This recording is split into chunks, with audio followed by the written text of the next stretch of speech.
Bom dia, galera, tudo bem com vocês? Na aula de hoje, nós vamos aprender sobre a água no planeta Terra, como que ela está distribuída e sobre o ciclo da água. Eu peço que vocês abram a apostila na página 42 e acompanhem a explicação. No início da página 42, traz aqui a imagem do planeta Terra, onde nessa imagem feita por Yuri Gagarin, que foi o primeiro homem a ir ao espaço em 1961, nós podemos observar que boa parte do planeta Terra é recoberto por água. Cerca de 70% do planeta é recoberto por essa substância e apenas 30% é recoberta por solo.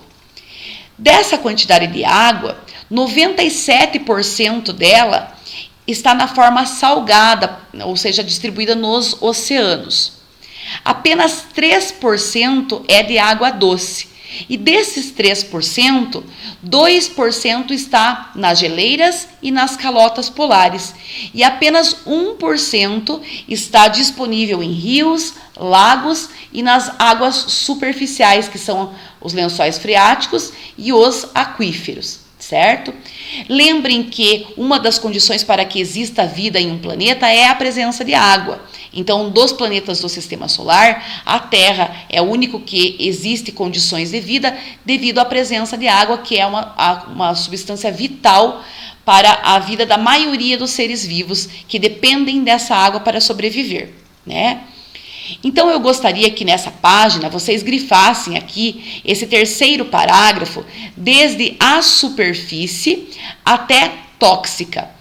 Então, aqui vai explicar um pouco da composição, da quantidade de água presente no planeta Terra. E aqui diz que apenas uma pequena parte é de fácil acesso, ou seja, disponível em rios, lagos, represas. Cerca de 1% está disponível. Os outros 2% estão presentes nas geleiras e nas calotas. E 97% da água presente no planeta está na forma de água salgada nos oceanos. Tá? Para a água ser considerada potável, para que nós possamos consumir, ela não pode apresentar cheiro nem gosto. Nós dizemos que a água potável tem que ser inodora, insípida, então ela não pode ter incolor. Ela não pode nem ter cor, nem ter cheiro e nem ter gosto, tá? Então, incolor é sem cor, insípida é sem gosto e inodora é sem cheiro, tá? E boa parte da água doce presente no planeta Terra está poluída, Então, para ela ser considerada potável, de boa qualidade, ela não pode ter nenhuma substância tóxica e nenhum micro-organismo causador de doença. Aqui eu gostaria que vocês grifassem as condições que estão, segundo o relatório das Nações Unidas, estima-se que até 2030 a quantidade de água do mundo reduza em 40%. Então, eu gostaria que vocês grifassem os critérios por que acredita-se que essa água irá diminuir. Então, no primeiro pontinho, eu gostaria que vocês grifassem aqui desde o aumento até 50 anos. Então, um dos principais motivos é o aumento da população mundial, que triplicou nos últimos 50 anos.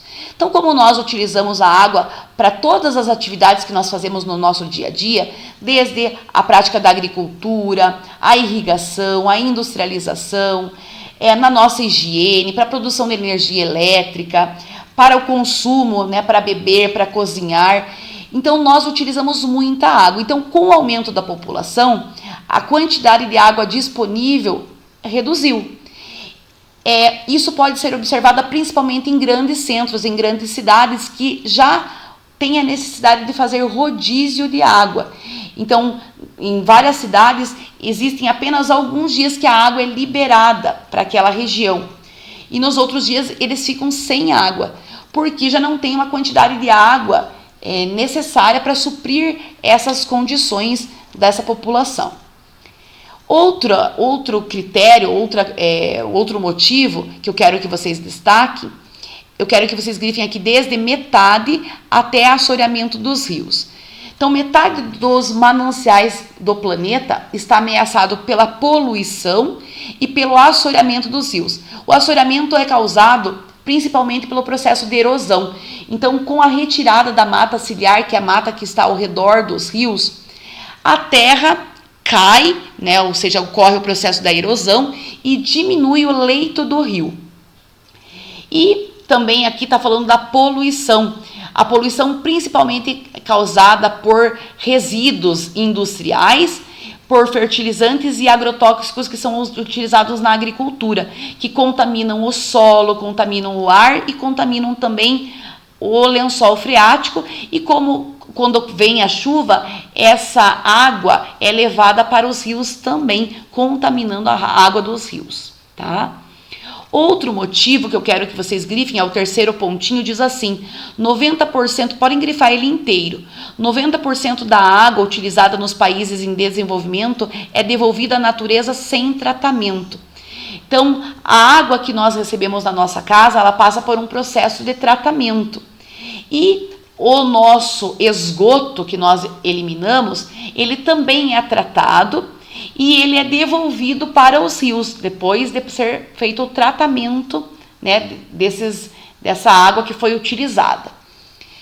E apenas uma pequena porcentagem dos países faz o tratamento da água que é devolvida para os rios, tá?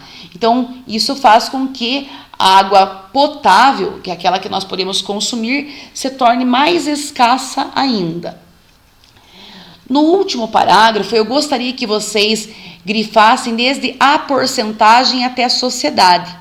Então, essa aqui vai falar da pequena porcentagem que está disponível para nossas atividades vitais, que é as atividades que nós utilizamos, né, como beber, cozinhar, para nossa higiene pessoal, para que nós utilizemos na agricultura, no processo de irrigação. Então, uma pequena porcentagem resta de água disponível que esteja própria para consumo, tá? Então, por isso que eu quero que vocês grifem aqui. Na próxima página, vai trazer uma experiência que nós vamos fazer. Vocês podem fazer em casa também. É uma experiência bem simples. Pede que reserve 2 recipientes, 2 jarros com capacidade de 1 litro, ou seja, de 1000 ml. Nós vamos precisar que vocês tenham algum objeto para que vocês possam fazer essa medição. Então, tem que ser um jarro graduado, tá? Quem não tem um jarro com medidas, mas tem uma outra maneira de medir, por exemplo, um medidor lá, que mede copos, a quantidade, por exemplo, de ml que tem dentro de um copo. Então, eu vou pedir que vocês encham primeiro um jarro com 1 litro de água, tá? Em outro jarro, nós vamos separar uma parte da água. Então, eu vou pedir que, primeiro passo, em um dos recipientes, ou seja, em um dos jarros, vocês coloquem 1 litro e nós vamos retirar 25 ml desse 1 litro e colocar dentro de outro jarro. Então, o primeiro jarro vai ficar com 975 ml.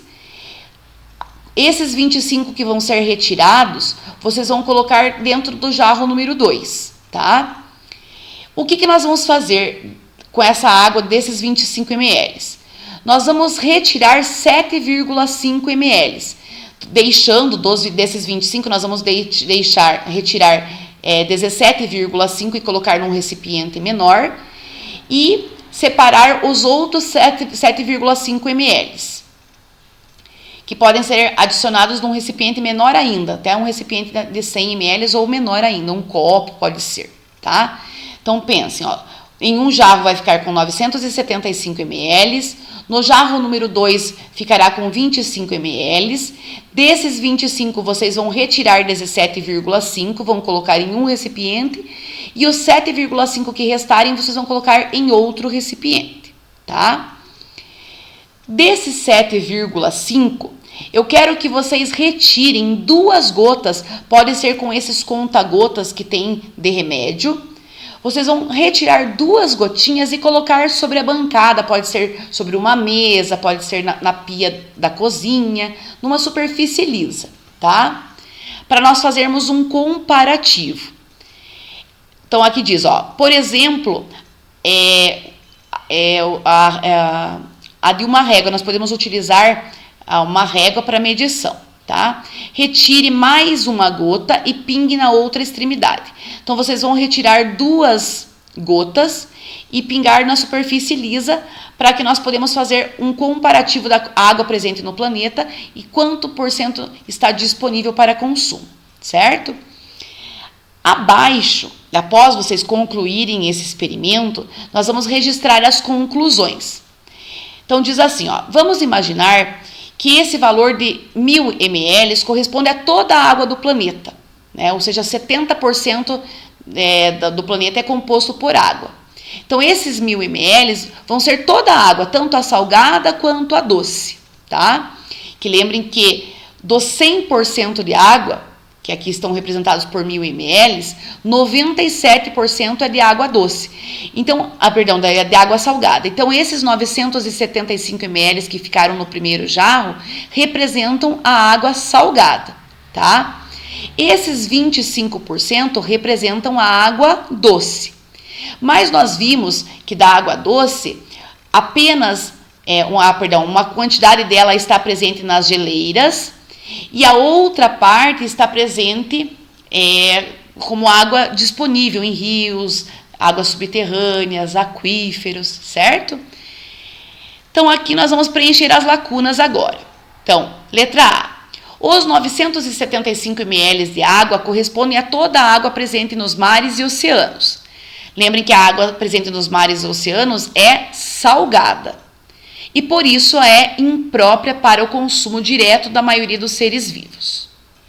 Letra B. Os 25 ml correspondem a toda a água doce, né? Então, aquela parte que nós retiramos do jarro número 1, que foram os 25 ml, corresponde a tudo que nós temos de água doce no planeta Terra. Desses 25 ml, 17,5 que nós retiramos e separamos corresponde à água presa nas geleiras, né?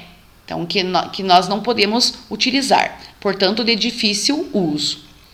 Os 7,5 ml que nós retiramos, né? Lembre que nós separamos 17,5 ml em um recipiente e 7,5 em outro, né? Esses 7,5 correspondem à água doce na forma líquida, não na forma congelada, né? Que os 17,5 estão presentes nas geleiras e nas calotas, né? Na forma congelada, sólida, e 7,5 estão na forma líquida. Na letra C, aquelas 2 gotinhas que vocês retiraram, né, desses 7,5 ml, correspondem à água dos rios e lagos, também identificada como água superficial, e aquela a qual temos acesso e que geralmente pode ser consumida pelos seres vivos. A outra gotinha corresponde à água existente na atmosfera na forma de vapor e a água misturada entre as partículas no solo, tá? Então, nós vamos completar ali e aqui nós vamos completar esse esquema também. Então, no primeiro jarro nós deixamos 975 ml, no jarro número 2 nós deixamos 25 ml. Desses 25, 17,5 ml estão presentes nas geleiras e nas calotas, 7,5% são de água doce líquida. Desses 7,5 ml, 2 gotas estão na forma superficial, na água superficial presente nos rios e lagos, e uma gotinha, né, representa a água presente na atmosfera, certo? E no solo também. Então, completem lá esse espaço. Na próxima página, nós vamos ver sobre o ciclo da água, tá? Então, aqui tem a imagem que apresenta o ciclo da água. Eu gostaria que vocês grifassem esse segundo parágrafo aqui, desde o calor até fica, que vai explicar o passo a passo do ciclo da água. Eu quero que vocês acompanhem nessa imagem. Aqui, se vocês entrarem nessa realidade aumentada, vai aparecer a água evaporando e precipitando. Tá? Então, eu peço que depois que vocês terminem de assistir o vídeo, vocês entrem nessa realidade aumentada que está presente na página 44.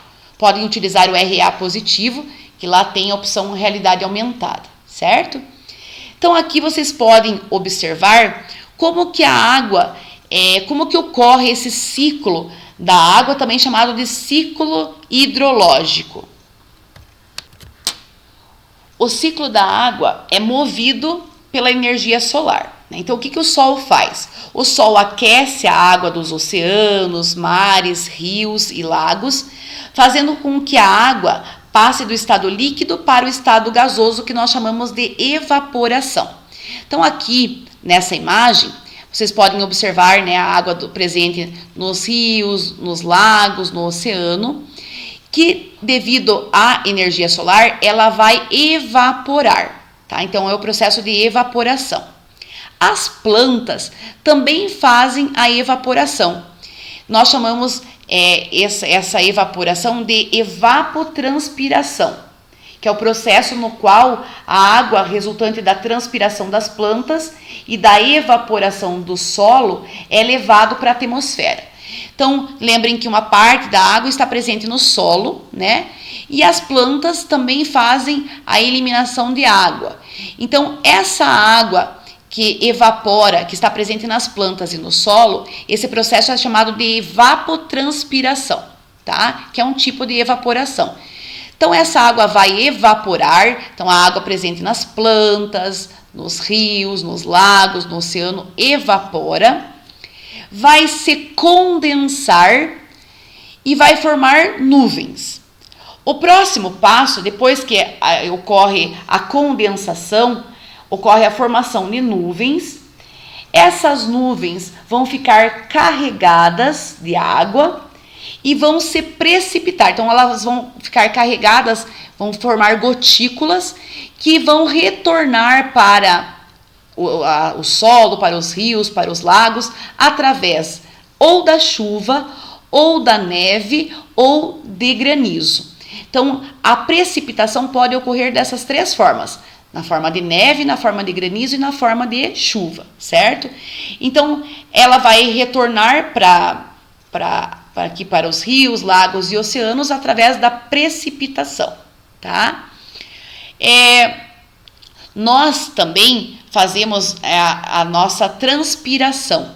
Os seres vivos fazem a transpiração e também perdem água através da urina, das fezes, do suor, e essa água também vai evaporar, que também vai ajudar a se condensar e a formar as nuvens, certo?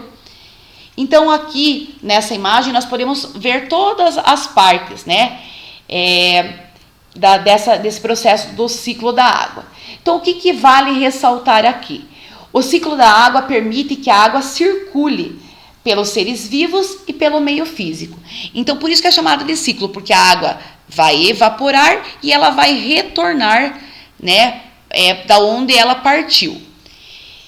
A energia solar aciona o ciclo da água. Então, para que ocorra essa evaporação, necessita da energia solar, promovendo a evaporação da água.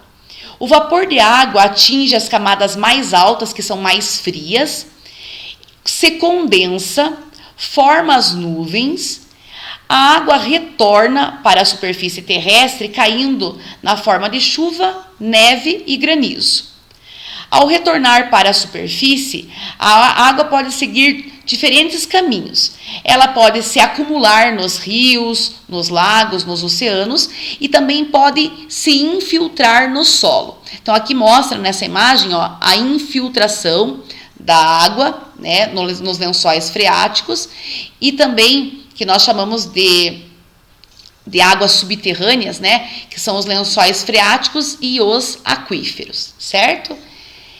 Nós vamos fazer também juntos, e vocês podem fazer em casa, na próxima página, na página 45, nós vamos construir um terrário, tá? Então, vocês vão precisar dos seguintes materiais: uma garrafa PET, aqui pede duas, mas uma só já é suficiente, tá? Uma garrafa PET, nós vamos cortar o topo dessa garrafa PET. Se vocês tiverem duas, vocês podem cortar o topo e utilizar duas metades. Mas se vocês não tiverem duas, podem cortar e reservar a parte de cima, tá? Nós vamos precisar de uma fita adesiva para prender as duas partes. Nós vamos precisar de pedras, pedregulhos, de algumas plantinhas, podem ser suculentas. Vamos precisar também de terra, tá? Aqui pede plantas de pequeno porte, porque de grande porte não vão caber dentro desse terrário. Então, passo número 1. Vocês vão, inicialmente, no fundo do recipiente, colocar uma camada de pedregulhos, então de pedras. Pode ser cascalho, pode ser pedras que vocês tenham na casa de vocês. Vocês vão colocar no fundo do recipiente. Sobre ela, vocês vão colocar uma camada de terra utilizada para jardinagem, né? Pode ser uma terra enriquecida por humus, uma terra que vocês tenham no jardim da casa de vocês, tá? Então, sobre as pedras, vocês vão colocar terra. Vão umedecer com um pouquinho de água essa terra, tá? Então, aqui no passo número 2 pede para umedecer a terra e realizar o plantio das plantas que vocês reservaram lá. Aqui pede para que preferencialmente sejam plantas que cresçam rápido, tá? Mas podem ser plantas que vocês tenham na casa de vocês, mas não de grande porte. Tomar cuidado para que as paredes do terrário permaneçam sempre limpas, porque como o objetivo é observar essa transpiração que ocorre, né, esse processo da água, cuidem para não deixar essa garrafa PET suja. Então, as paredes do terrário têm que ficar limpas, tá? Passo número 3. Após colocar todos os componentes no interior, se vocês quiserem ornamentar, colocar pedras coloridas, tá? Então, a ornamentação fica a critério de vocês. Vocês vão colocar a outra parte da garrafa. Quem não tem duas partes, vão encaixar aqui o topinho da garrafa, fechado, tá? E vão prender bem com uma fita adesiva para que essa umidade não escape. Tá? Então, vocês vão fixar com fita adesiva as duas partes da garrafa para fazer a junção das duas partes. Número 4. Aguardar algumas horas, talvez até alguns dias, para observar a formação de gotas da superfície. É bom esperar pelo menos um dia, né? Dependendo de como está a temperatura naquele dia, a gente vai conseguir observar essas gotículas em menos tempo.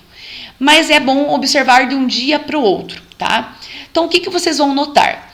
Vocês vão perceber o ciclo da água. Então, essa água que está presente no solo e nas plantas que também fazem a transpiração, vai evaporar. Ao chegar no topo da garrafa, ela irá se condensar e vai formar... Lembrem que o vapor, a água, quando ela vai passar do estado gasoso, né? Ela está evaporando, está no estado gasoso. Ao atingir a parte superior da garrafa, ela vai formar essas pequenas gotículas, ou seja, ela vai passar do estado gasoso para o estado líquido. Então, ela vai se condensar e vai se precipitar. Então, vai fazer como se fosse a nuvem e a precipitação. E vai retornar para o solo. Então, nós vamos conseguir observar o ciclo que a água irá fazer, certo? E depois, nós vamos nas próximas aulas registrar as conclusões desse nosso experimento. Como nós vamos fazer esse terrário hoje, amanhã eu vou registrar com vocês as conclusões do experimento, ok? E agora, eu gostaria, aqui na página 46, tem esse QR Code que mostra o ciclo da água, tá? Então, se vocês quiserem entrar, tem vários pontinhos. Quando vocês clicam no pontinho, vai explicar passo a passo o que significa transpiração, o que significa evaporação, sobre as águas superficiais, sobre a condensação, sobre a precipitação, como que ela pode retornar para o solo, tá? Para os rios, lagos. Então, segundo o QR Code aqui, na página 46, vocês podem observar o ciclo da água. Vou passar agora para vocês um videozinho que apresenta todas essas etapas do ciclo da água.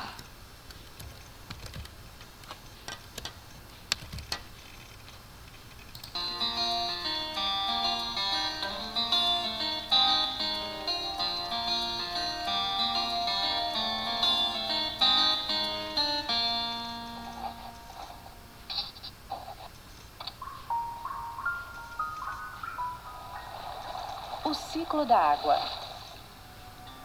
A vida, como conhecemos, depende da água.